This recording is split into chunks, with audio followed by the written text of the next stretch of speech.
नेपाल बाढ़ से मरने वालों का आंकड़ा दुखद है, लेकिन खबर है बतानी पड़ेगी आपको। बढ़ गया है। बाढ़ से अब तक 22 लोगों की मौत हुई है।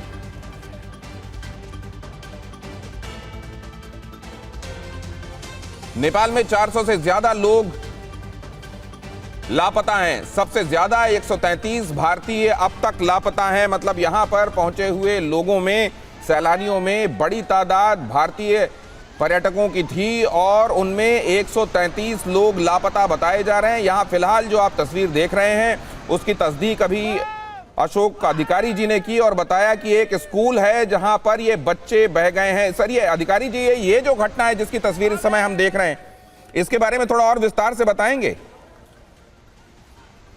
ये जो विद्यालय है उसमें से मैंने अभी 5 बजे, करीब 5 बजे वहाँ के प्रधानाध्यापक जो प्रिंसिपल राजेंद्र दवाड़ी के साथ बात किया था कि नुवाकोट के जो स्कूल है त्रिशूली मावी भोटेकोशी उसको कहता है, उसमें 1643 विद्यार्थी अध्ययनरत थे।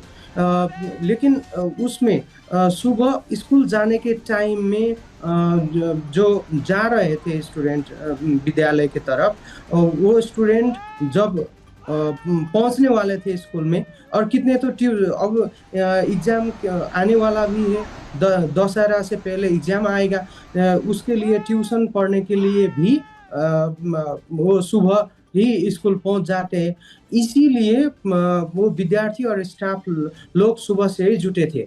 लेकिन जब बाढ़ आया उस 9 बजे, करीबन 9 बजे वहाँ पे बाढ़ के चपेट में पड़ा था। इसीलिए वहाँ पे स्कूल के जो बस है, स्कूल बस से बच्चे को लेके आ रहा था और जो वो थोड़ा सुरक्षित है। लेकिन जितने स्टूडेंट पहुंच चुके थे स्कूल में वो चपेट में आए। प्रिंसिपल दवाड़ी जी, वो राजेंद्र दवाड़ी प्रिंसिपल ने कहा कि तस्वीरें तो बहुत खतरनाक हैं। सर, मैं आपको बीच में इसलिए रोक रहा हूं क्योंकि ये तो, इसको देख के तो अवाक रह जाने वाली तस्वीरें हैं। ये ओ माय गॉड के अलावा और कुछ निकल नहीं सकता मुंह से। एकदम स्तब्ध और हतप्रभ कर देने वाली ये तस्वीरें। ये एक तस्वीर मैं आपको दिखाता हूं। आज की एक और भयावह तस्वीर आपके सामने रख रहा हूं। यहां ये तस्वीर आप देख ही रहे हैं जहां एक सीसीटीवी लगा हुआ है।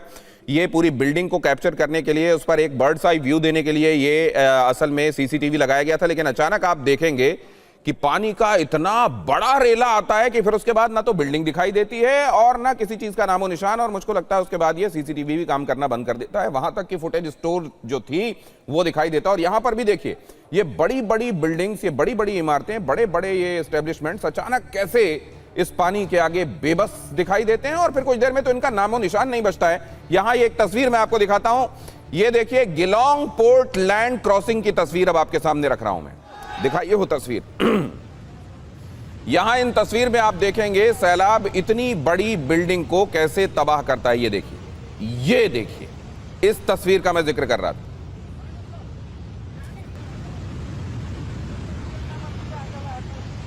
अब पीके मिश्रा जी के पास जाना चाहता हूं मैं, डिजास्टर मैनेजमेंट एक्सपर्ट। सर, ये इस तरह की जब आपदा हो, यहां जितना ज्यादा पानी का रेला दिखाई दे रहा है, इसके बाद सर उस वक्त करने के लिए डिजास्टर मैनेजमेंट के कोड्स में, एसओपीज में कुछ बचता है, होता है सर? देखिए, मैं क्लियरली बताना चाहता हूँ, ये जो हुआ ये हमारा उत्तराखंड में भी हुआ था, केदारनाथ के पास में भी हुआ था और उत्तराखंड में भी काफ़ी 3 बार हो चुका है। और मैं क्लियरली बताना चाहता हूँ, ये सिर्फ अभी नहीं हुआ, 2026 में, लास्ट ईयर भी हुआ था जिसमें 18 लोग मारे गए थे। 2024 में भी हुआ था, 2023 में भी हुआ था और 2021 में भी हुआ था। ये जो एरिया है ये सिस्मिक जोन में आता है पर्टिकुलरली। अब देखिए, उसमें अवलांच आता है, ठीक है, अवलांच आएगा। अवलांच में जो है डेफिनेटली अवलांच में जो है मलबा और पानी इमरजेंसी बहुत स्पीड में वो नियर बाई जितना रिवर होता है उसी के बीच में आता है और नजदीक वाला एरिया को लेके चला जाता है। लेकिन अगर एक दो चीजें, अगर बादल फटता है, नंबर 2 अगर यह होता है अपना 4.4 मैग्नीट्यूड का अर्थक्वेक, ये जो अर्थक्वेक जो हुआ 8:37 में जो अर्थक्वेक हुआ, इसका इफेक्ट पड़ा सिस्मिक जोन के ऊपर वहां पर, ताकि वहां जो है एक्सेसिव स्नो मेल्ट हुआ और वो वहां से पर्टिकुलर जो नियरेस्ट रिवर था भोले कोसी रिवर, इसके पास पहले आया और रुस्वा में वो अपना पूरा सब कुछ लेके चला गया। लेकिन इसमें आपको देखना पड़ेगा ये इतना स्पीड उसका है, बादल फटने से जो होता है, जो कि हम ऑलरेडी इंडिया में इसको देख चुके हैं,